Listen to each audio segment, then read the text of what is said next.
The Weekly Connect. The Weekly Connect. The Weekly Connect on RNIB Connect Radio. This is the show for you if you're blind or partially sighted and you want to talk about anything relating to sight loss. Yes, this is the Weekly Connect. Hello, I'm Stephen Scott. Coming up this hour, as the US gets ready to vote in its next president, we find out from blind voters how they feel being able to cast their ballot independently thanks to new technology. The feeling of that first vote was very emotional. It was very satisfying. And speaking of technology... Alexa, what time is it? It's 7:52 a.m. Our volunteer Sean Priest from that other show, Tech Talk, joins us to tell us why the Amazon Echo could be a great addition to your home. And later... Remember, the 5th of November. Yes, listener Claire Curtis has been in touch to remind us how to ensure our guide dogs and pet dogs remain safe this fireworks night. That's all coming up on The Weekly Connect. The Weekly Connect. The Weekly Connect. On RNIB Connect Radio. But first we start with our top story this week, and it's all around shared space schemes. Now, the idea of a shared space scheme, if you don't know, is to make high streets easier to use and more enjoyable for us. The idea being that by taking away the curbs at crossings and making the road and the pavement the same level, that it makes it less of a pedestrian area and more of a car and pedestrian area that we can all just get along with each other. Cars slow down, pedestrians are more aware of where they can be on the road, all of that. But as you might imagine from what I've just said, that could present a challenge or two to a blind or partially sighted person. And that's why we're talking about it this week on the programme. Lots of people have been in touch on Twitter as we put out a tweet asking you your thoughts on shared space schemes. Sea of Change Films says we need an immediate stop to all new schemes, and all existing schemes need immediate independent accessibility and safety audits. Then an immediate programme of works to make affected areas safe and accessible for all. Mark in Venice says on Twitter, shared space is making our towns and cities no-go areas for blind people as safe independent mobility is made inaccessible. Toby Edwards says forcing walkers to share a space with cars is like forcing cars to share with planes. It shouldn't be allowed. And Ray Blakeborough says, I'm seeing people forced out of towns, plus off walkways, promenades, pavements by cars and cyclists. Shared space must stop. Joining me to talk more about this is Angus Huntley, who is from Gateshead near Newcastle, and also Louise Dwyer, who is a partially sighted volunteer for RNIB and has been working in Liverpool to try and rid her streets of street clutter and also to campaign against shared spaces. Hi to both of you. Hello. Hello. Angus, you have had a considerable experience of shared spaces and not good ones. No, not at all, really. I'm totally blind myself and a guide dog owner, and the basics of it are, so far as I'm concerned, that when you're working with a dog, the dog needs to have a demarcation or an understanding of what is the road and what is the pavement. And with a shared space, obviously you can't get that because there are no curbs, or even in some cases crossings or recognised crossing points. So therefore, the dog doesn't really know what to, where to go or what's with off limits. And that being the case, you could be putting yourself in considerable danger. So they are less than ideal. And this is, of course, because the demarcation is pretty much taken away when it comes to shared spaces. The traffic and the pedestrians effectively live in the same space. That's right. I think the idea was that, correct me if I'm wrong, I think the idea is that you make eye contact with the car drivers, and you're all using the same space. The logic is that the car drivers would slow down and be considerate to pedestrians. And the reason for doing it, as far as I understand, is that aesthetically it looks nicer, and councils want to do this in order to make their cities and streetscapes a nicer place to be, and therefore attract more people to town centres, which are struggling at present Okay.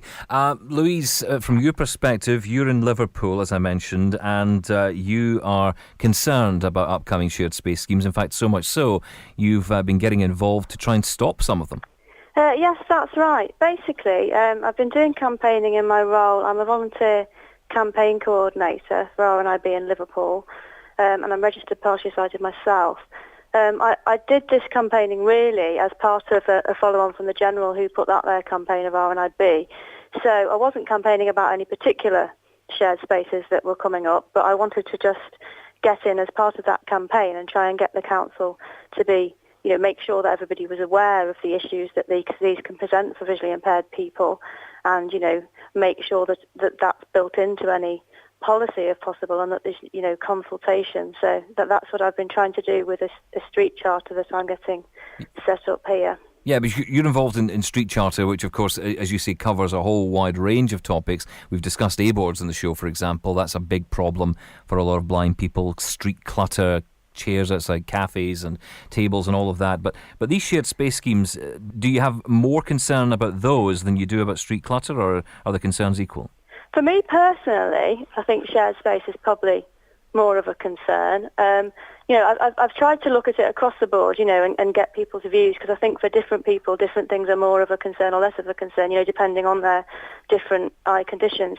I am quite concerned about shared spaces, because I just think they can be, as I see it, they seem to be potentially very dangerous, with the whole thing relying on, I suppose, eye contact, as was mentioned by Angus, but I see it even goes further than that, because, eye contact. I couldn't make eye contact with a driver behind a wheel. I wouldn't be able to see that there was a driver behind the wheel. But in some circumstances, I would have problems even seeing that a car was approaching from a certain distance, or, in certain lighting conditions, and some people wouldn't be able to at all. So it's just, the concept is based around getting rid of formal demarcations and, formal traffic controls, as I understand it. And I think it's based on the idea that then people will be more considerate. But that's a lot to sort of put your faith in if you can't actually see to make that negotiation. I mean, Angus, you've tried out these schemes, and, one of the things about it that stands out for me is that it seems as if, and this is certainly the intention, I guess, is that drivers are more aware of the people around them. So in theory, it should be safer to travel down a street, to walk down a street if, and it doesn't matter whether you're blind or disabled in any form or any way. Logically, that would be the case. However, I'm not so sure. And especially if you're presented with a shared space in a strange area that's not so familiar to you, it's quite a daunting prospect. For example, I used to live in London, and I've encountered a couple of shared spaces in London, which I found almost impossible to navigate. One was near Shepherd's Bush station, near the new Westfield shopping centre. And there you had, effectively you were crossing the entrance to the bus station, but you didn't know that. There was no crossings that I was aware of, and you had buses bearing down on you, yet there were no curbs. Can you imagine how frightening that is?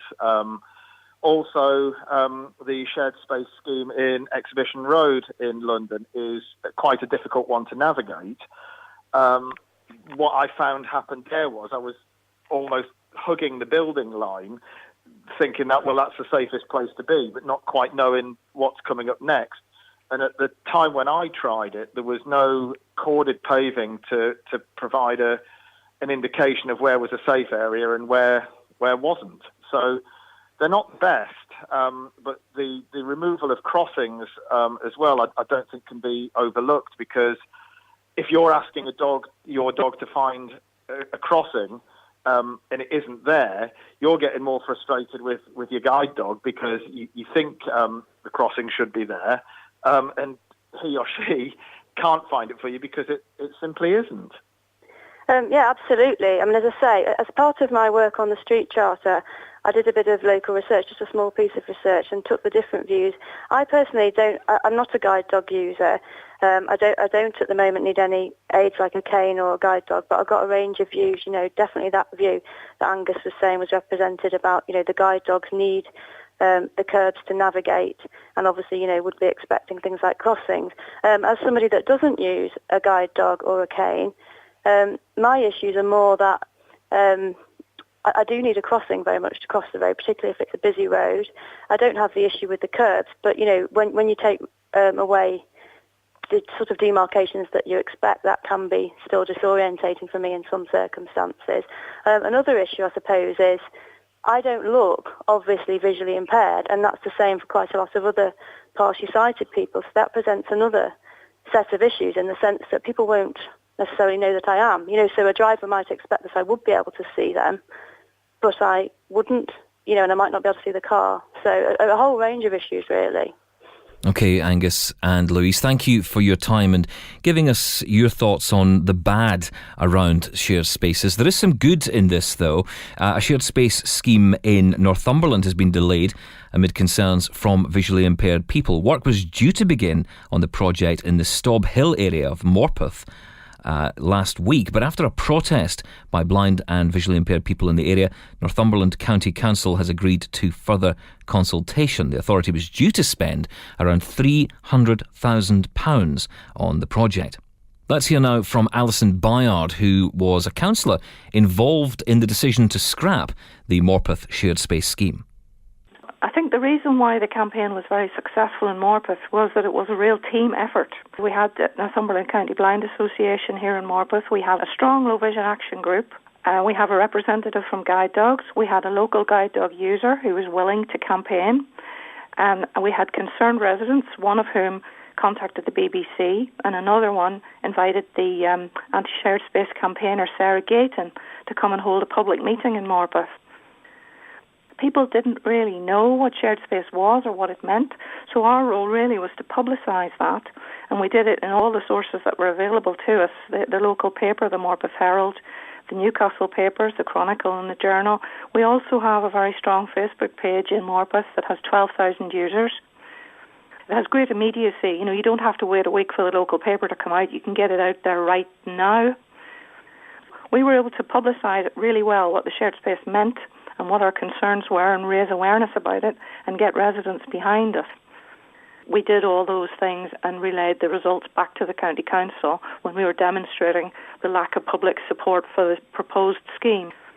Even though the Low Vision Action Group made it crystal clear what their concerns were, the scheme didn't really change all that much. They were still going to take away the curbs and they were still going to take away the designated crossings. So I think by raising the public profile, we embarrassed them. It was embarrassing for them to see guide dog owners talking about what this would mean for them. And the day before we were going to have our public meeting, they cancelled the scheme. I think they didn't want any more adverse publicity. Don't sleepwalk into it. I think Morpeth very nearly did. People didn't really know anything about it, didn't really understand. So it was only when we started to campaign and raise public awareness that people became concerned. If we hadn't done that, we could have found ourselves with this scheme without anybody really understanding what was about to happen. We need to get out there for the public to express their views before the council will listen. You've got to show that the whole community doesn't want it, not just one particular group.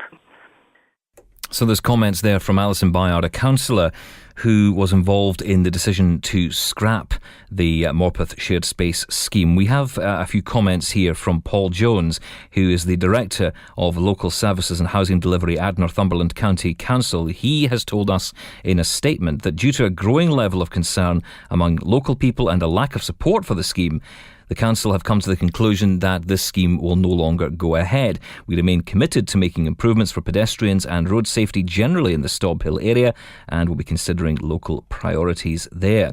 These schemes will only proceed to a design stage once all stakeholders in the community have been consulted fully and a broad consensus reached over the preferred way forward. We can guarantee that neither scheme will have an adverse impact on people with low vision. Those comments from Paul Jones at Northumberland County Council, and thank you for sending us that statement. One area, though, that is having that very issue of getting representation is a town called Kirkintilloch near Glasgow. I went along to speak to one of the campaigners who is against a shared space scheme being developed there. His name is Sandy Taylor, and he is totally blind. Good afternoon, ladies and gentlemen.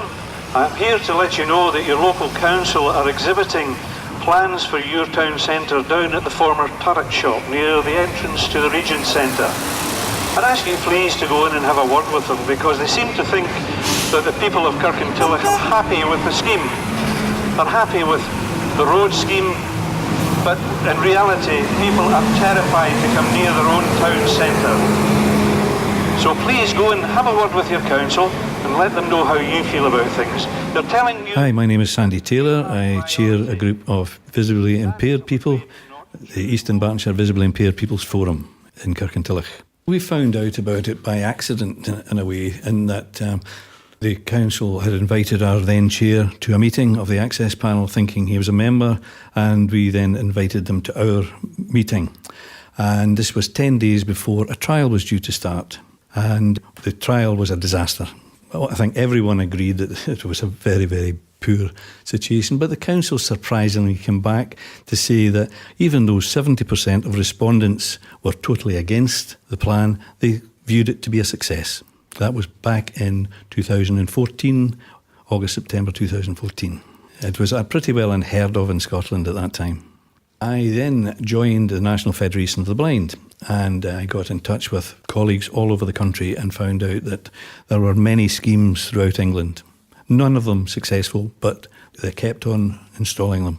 We invited council project staff to our meetings where they lectured us, and they had already made up their mind on this. They didn't listen to any of our safety or equality views at all. We told them that many, many people would be excluded from their high street. They failed to listen to this. They then took over a shop unit and showed artists' impressions of what was going to happen. But they were more interested in it looking nice than safety issues. All the safety railings, all the pedestrian crossings and traffic lights were to be removed from the high street, and there would be courtesy crossings installed. Here we are just crossing Catherine Street, which is part of a four-arm junction, very busy junction in Kirkintilloch. And we're about to cross the road at an uncontrolled courtesy crossing. Here I feel the tactile marking under my feet. I'm very privileged today to have Mark here with me as my guide, otherwise I wouldn't be able to use this crossing at all.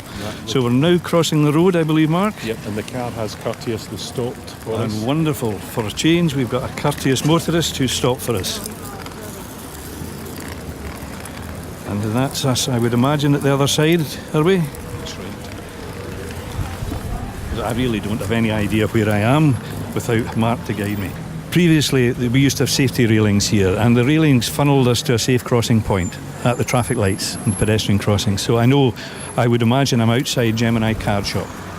Yes, we are. We're looking towards crossing Cowgate from east to west, which is going to take us into Kerr Street. It adversely affects disabled people, elderly people, children. These are the ones who are most at risk. As a blind person myself, I am expected to make eye contact with a driver. Now, that's quite a good trick if you can get away with it. But many deaf-blind people also, we cannot make eye contact and we cannot hear approaching traffic. So it is Russian roulette. When would you be prepared to step onto a carriageway totally unaware of what vehicle is coming along, particularly now with there's so many electric silent vehicles? It is impossible for blind and visibly impaired people to use.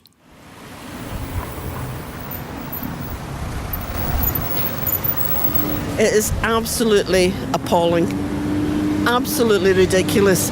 We don't know whether to cross, the cars don't know whether to go, everybody's hovering about, wondering what to do.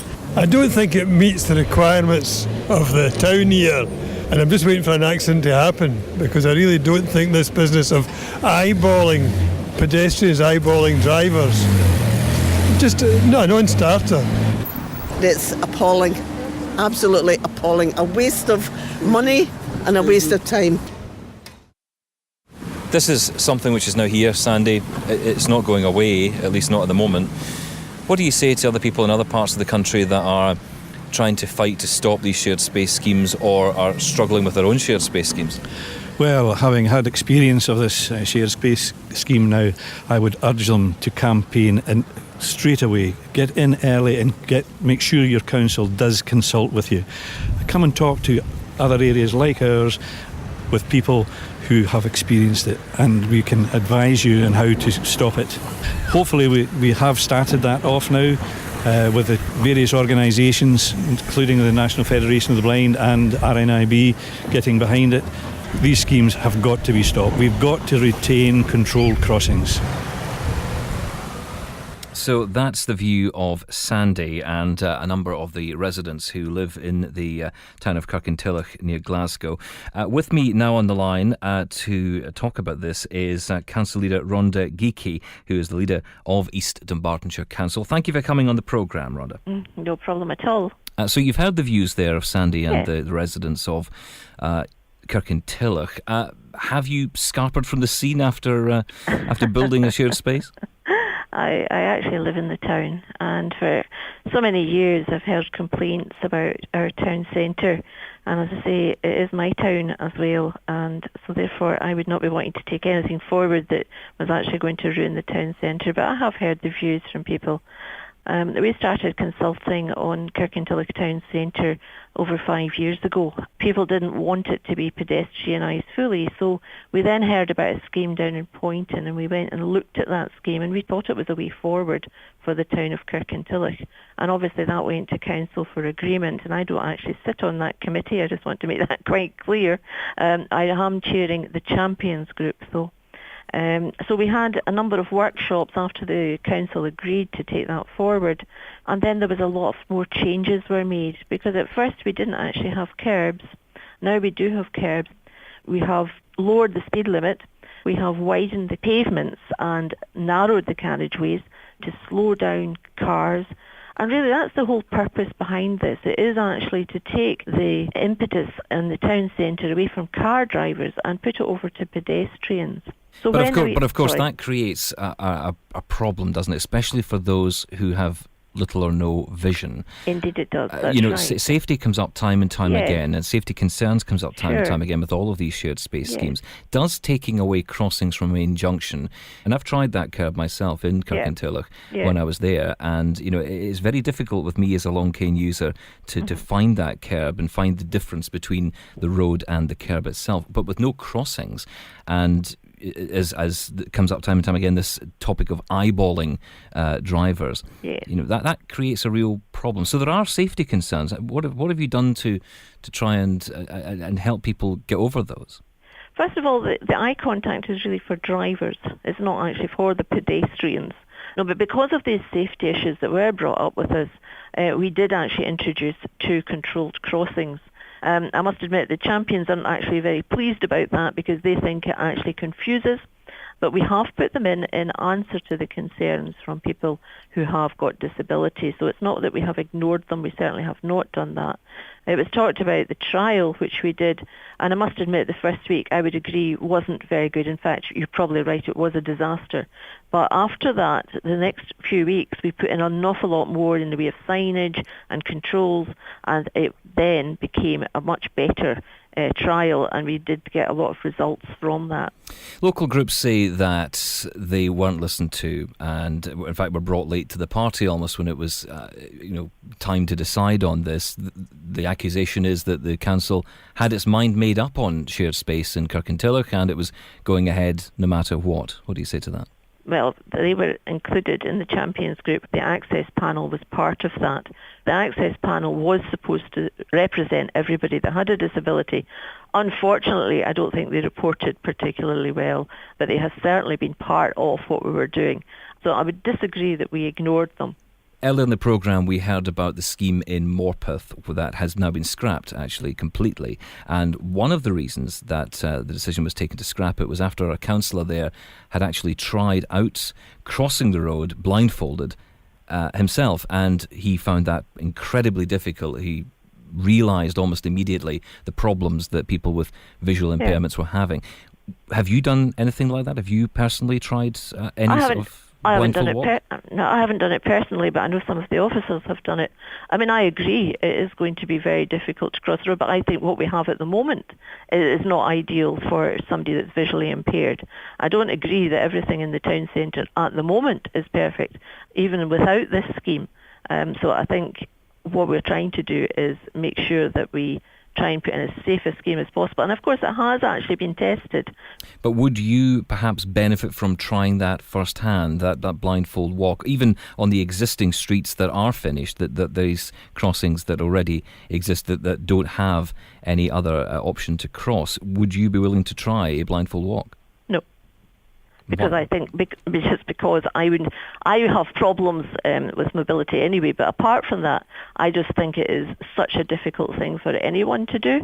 I am not saying that anything that we are doing is going to entirely make it easy for Sandy and his colleagues to cross the roads, because unless we can actually change driver behaviour, then it is going to be hard.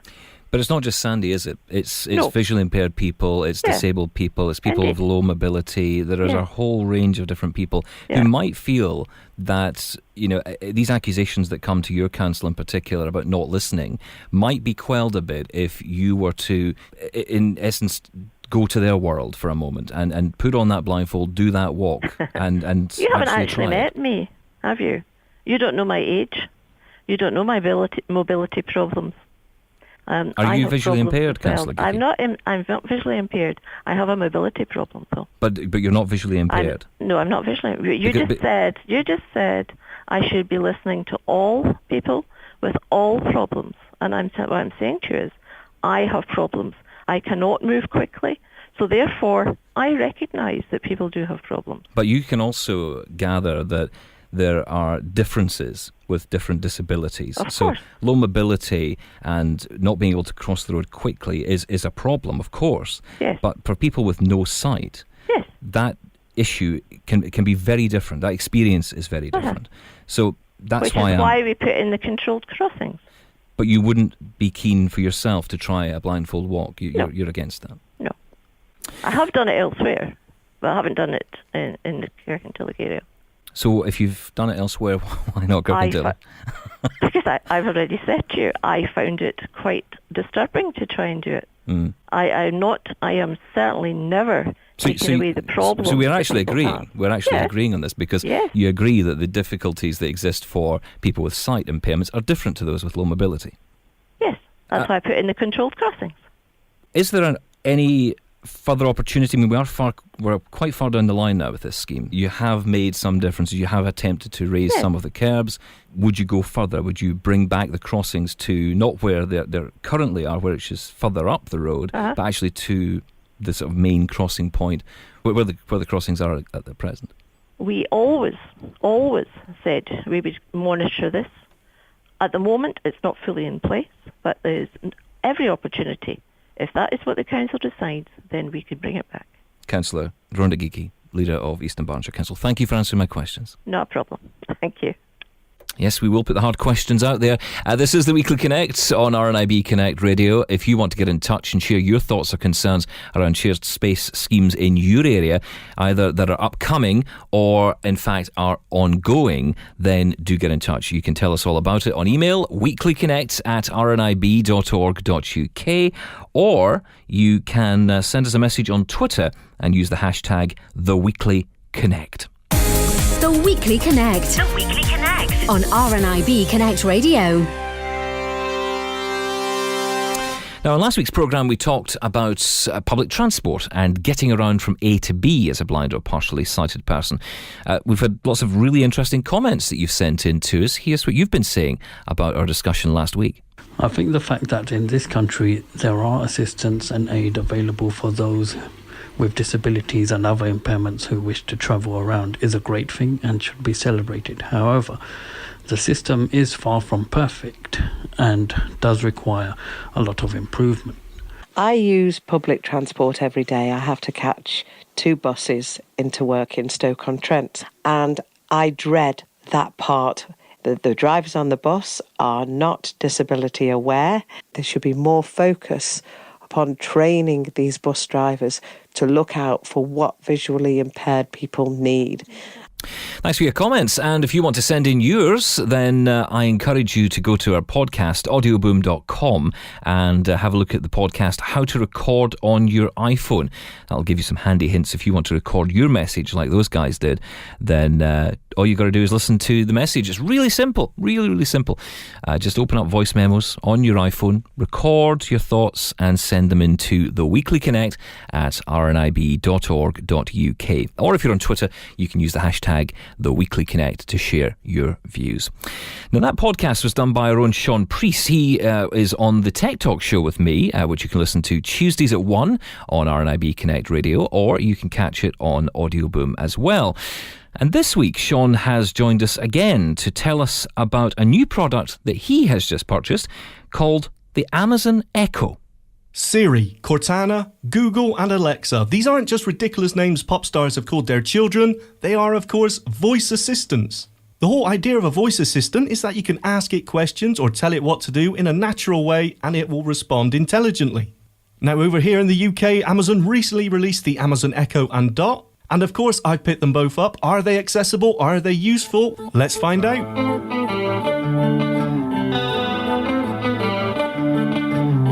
Now, the Amazon Echo is a 10-inch tall cylinder. Think of an oversized tube of Pringles and you get the idea of what it looks like. It is this size because it's a Bluetooth speaker and it does give really clear, loud sound. The top 2 inches of the Echo is where it gets interesting. It contains 7 always listening microphones. You can also turn the top to control the volume, and on the top face it has an activate button with a little tactile dot and a mute microphone button.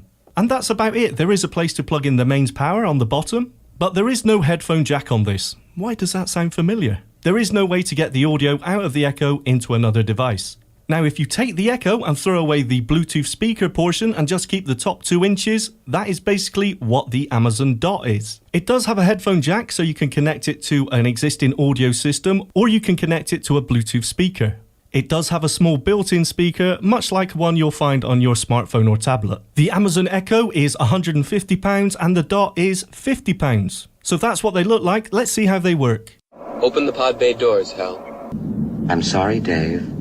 I'm afraid I can't do that. Setting up the Echo or Dot is really straightforward. You need to download the Alexa app from the App Store or the Google Play Store. Plug them into the mains and hold down the activate button on the top until you hear... Now in setup mode. Follow the instructions in your Alexa app. Once set up, the Echo will always be listening out for the wake word. You can choose between Amazon, Echo, or by default, it's Alexa. Alexa, what time is it? It's 7:52 a.m. Alexa, what's 55 times 76? 55 multiplied by 76 is 4,180. Alexa can answer all the standard questions, general knowledge, maths, the weather, sports updates, setting alarms and timers, all the stuff you come to expect. But let's move on to the more interesting stuff. Alexa, news. Here's Sean's flash briefing. In Sky News. From the Sky News Centre at 7, comments Donald Trump made about his presidential rival Hillary Clinton in Alexa, 2008. Stop. This is the flash briefing, and you could add different news sources to this through the Alexa app. BBC News, The Guardian, Daily Mail, and things like that. Next, I think, is one of the best features about the Amazon Echo, the ability to play any radio station using TuneIn Radio. Alexa, play Planet Rock Radio. Planet Rock on TuneIn.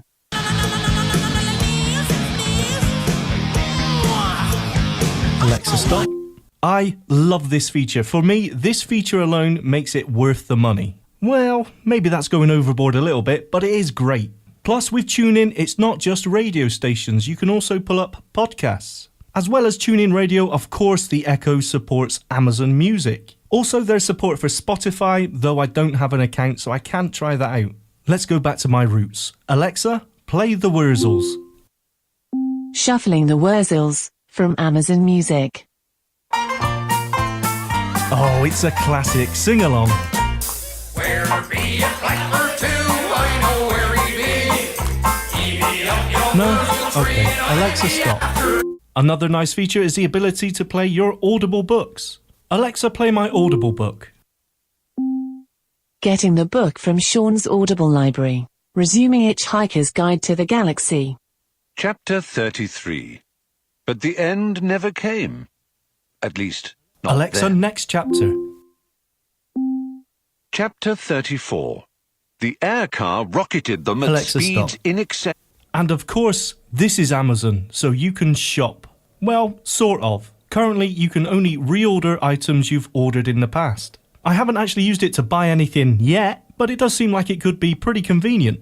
Okay, I'm running out of time, so let's move on to the final and potentially the best thing on the Amazon Echo, and that's skills. Skills are basically little apps you can run on your Amazon Echo. There are literally thousands of skills. Admittedly, there's a lot of terrible ones, but there are a few great ones too. Alexa, open National Rail. Welcome to National Rail. Say check on a journey to get journey times, or say help for more information. Check on journey. Okay. What is your departure station? Manchester Piccadilly? Manchester Piccadilly. Is that correct? Yep. Okay. Now what is your destination station? Bristol Temple Meads. Bristol Temple Meads. Is that correct? Yes. There are no delays on your journey. The next train from Manchester Piccadilly departs at 8:27 a.m. You will need to change at Birmingham New Street. You will arrive in Bristol Temple Meads at 11:51 a.m.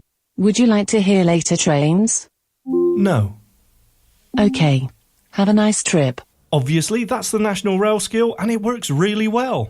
I've got a few installed, Just Eat for ordering my takeaway, a couple of games like Movie Tagline Quiz and Akinator, and obviously some childish ones that make rude noises. And on that note, I think we'll wrap this up. The good points. Well, the microphones on this are amazing. They work so well and it makes a huge difference. I have my Echo under the TV at the other end of the living room, about 20 feet away, and I never have to raise my voice. Also, specifically to the Amazon Echo, I think the speaker on it is really good. It's nice clear audio, it's loud enough to fill a room, it's impressive. And as for the Amazon Dot, I think it's good value for money. It's got the same microphones and can do everything the Echo can do, and it's great on a bedside table or added to an existing audio setup. As for the voice assistant service itself, as you can hear from this demo, it's really fast and responsive. And the ability to add new features with skills gives it great potential for the future. Now, the bad points, and there is a biggie, the Alexa app. Now, as I said, it is mostly accessible both on Android and iOS, but it can be so frustrating to use. From the unlabeled menu button, the focus issues in the skills section, which means you can't select a skill, and frequent times where you can't activate any item and you need to close it down in the app switcher and relaunch it. And it is such a shame because these are all really simple, really stupid accessibility issues that shouldn't be there. I found that if you go to alexa.amazon.co.uk on the desktop, it's a lot easier to navigate and use, especially when enabling skills. In my opinion, for what that's worth, I do really like it. It's really hard to explain, but once you've had one in your house for a while, you just use it without even thinking about it. It just feels natural, and that's something really hard to pull off. And thank you to Sean Priest there, who is on our Tech Talk programme, which you can listen to Tuesdays at 1 o'clock on RNIB Connect Radio. It's also on Thursday evenings at 9 p.m. on RNIB Connect Radio as well. You can also get it on a podcast anytime on Audioboom. Search for Tech Talk. It's the same place you'll find this programme, the Weekly Connect. Now, World Connect this week, we are turning to America because, well, you may have noticed or may have heard there's a little thing called a general election going on over there. Very, very soon, in fact. But what's it like voting in an election in America if you're blind? How accessible is it? Well, 2 blind Americans have got in touch with us to tell us their experiences. My name is Stephen Booth, and living in Baltimore, Maryland. I voted in all of the elections. I would have to get people to vote with me, and that wasn't always easy because, you know, people feel uncomfortable voting for someone else's candidates, or in the case of depending where you work, you certainly don't want your employer necessarily to know who you voted for. Hi, my name is Aloma Bama, and I'm from Lincoln, Nebraska. And I have been voting in elections here since 1974. I've been blind since birth, and so I have had to take someone with me to vote the way I asked them to, and hopefully they voted that way. And so I was never able to do this completely privately. A few times I had to pick the officials, the election judges, and then usually you would get two judges, one from each of the parties, a Republican and Democrat, who would sort of oversee your vote. And then in 2006, here in Baltimore City, we had some machines installed for the first time that would allow a blind person to vote independently. So I walked in to the polling location, and for the very first time, I actually made my own vote. I can now go into a voting booth, of course, and select all of my choices without having anyone to review or mark my ballot in any way. Finally, I get to be completely independent. There's a keypad, and the voting information is read to me through headphones, and all I do is select each candidate, and I can make sure that my voting is exactly what I want it to be. The feeling of that first vote was very emotional. It was an exciting, not just exciting, but it was very satisfying to know that for the first time after almost 35 years, more than 35 years, I was able to vote now privately and independently.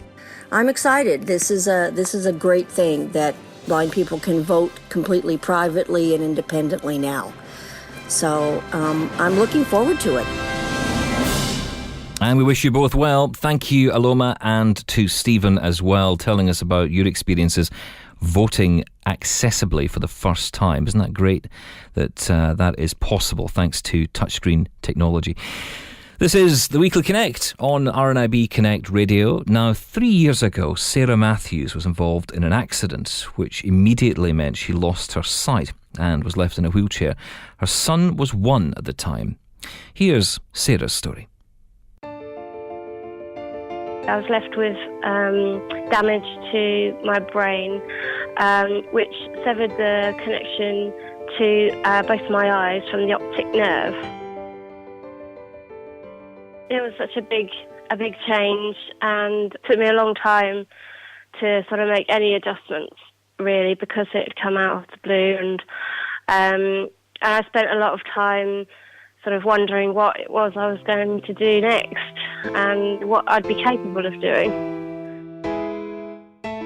Before I lost my sight, I was working as an illustrator, so I was quite a creative person, doing lots of very visual work, working for magazines, and I also worked as an event executive in a big company where we did lots of awards ceremonies, and a lot of that involved such visual work, so it was quite a worry really as to what I was going to be able to carry on doing. I think that we were very lucky because we'd got such great family support around us, so my husband was able to carry on working. So from both sides of our families, both sets of grandparents came to stay and look after Evan, and he went to nursery as well. They just tried to make it sort of as normal as possible, but, not seeing me so often. So, it was a big change, and he wasn't able to sort of communicate in terms of talking or anything at the time. So it was very difficult for me to sort of understand his movements and what he was up to. And when I did come home from hospital, there was a lot of adjustment in terms of getting used to playing with him in a different way, because I found that probably the best thing that helped us was the fact that he loves trains, and we've got quite a lot of wooden train track with Thomas trains on and things, so that's a very tactile thing to do. So we used to make lots of tracks and do lots of playing sort of to start off with, really. One of my big challenges was to get walking again, and I sort of thought, well, I'm not going to be blind and in a wheelchair, that's just not possible. So I wasn't entertaining that idea. So I did work really, really hard on walking, and as I still am. And it was my sort of hope that I'd be able to start walking Evan to school when he started first week of September, and I did manage to do it, so I was really pleased But I think it's sort of up to me now to use my own willpower to see how far I can take it, see how much walking I can do. And I've started also trying out the long cane as well. But that's a very early start. I haven't really had any training on it. I'm just sort of practicing on my own way. I also want to mention Braille, because that's been a great thing for me, because when I first came out of hospital, I didn't really know what to do with myself, sitting around quite a lot. But I signed up to a Monday morning class, not thinking whether it would be interesting or not, and then went along and found that I did really enjoy it. I could pick up the Braille pretty quickly, and I got to meet lots of other people that were visually impaired, which is something that I hadn't really been able to do before.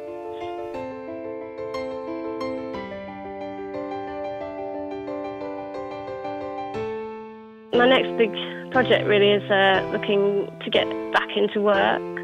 Something that I do want to do, but I'm not entirely sure what direction to go in yet. So lots of research to do, and also doing a lot more like with the family. We've managed to go on holiday, just the three of us, a couple of times, and that's worked really well actually. I think Centre Parks is a great place to go if you've got low vision or no vision, because it's just really easy to get around.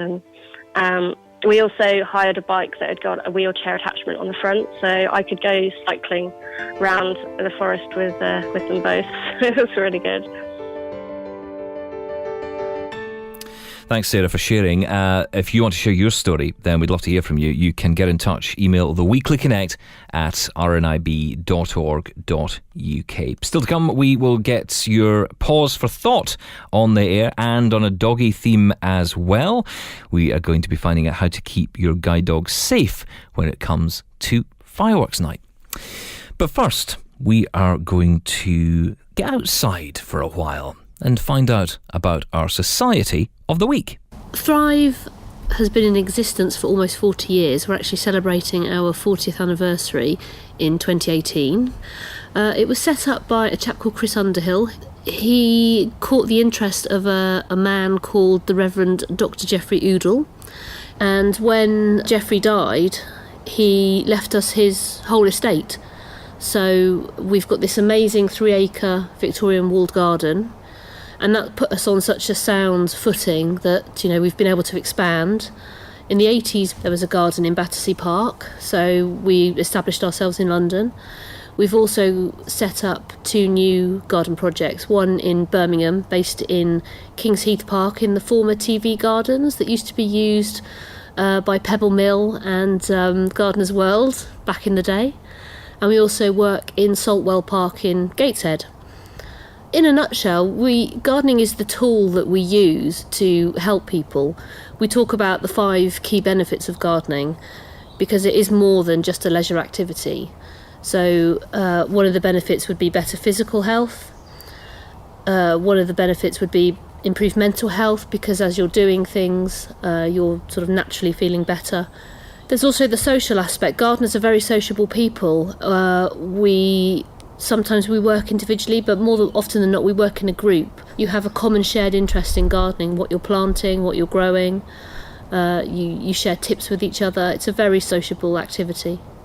Then there's also learning new skills. So we teach good ways of gardening, good ways of carrying on. There are lots of tips that we can share with you about how to maintain good health. That's 4 benefits. The 5th and final benefit is what's called the biophilia effect. So just you naturally feel better being outside and in a garden. They're restorative environments, gardens, and give you a real feel-good factor. My name's Tony Nichols. I've been blind since birth. All my family are farmers. I like the outdoor life. Done a little bit of gardening at school, but not as big as it is here. Basically here normally would have 3 groups. We have 2 projects off-site with Thrive here.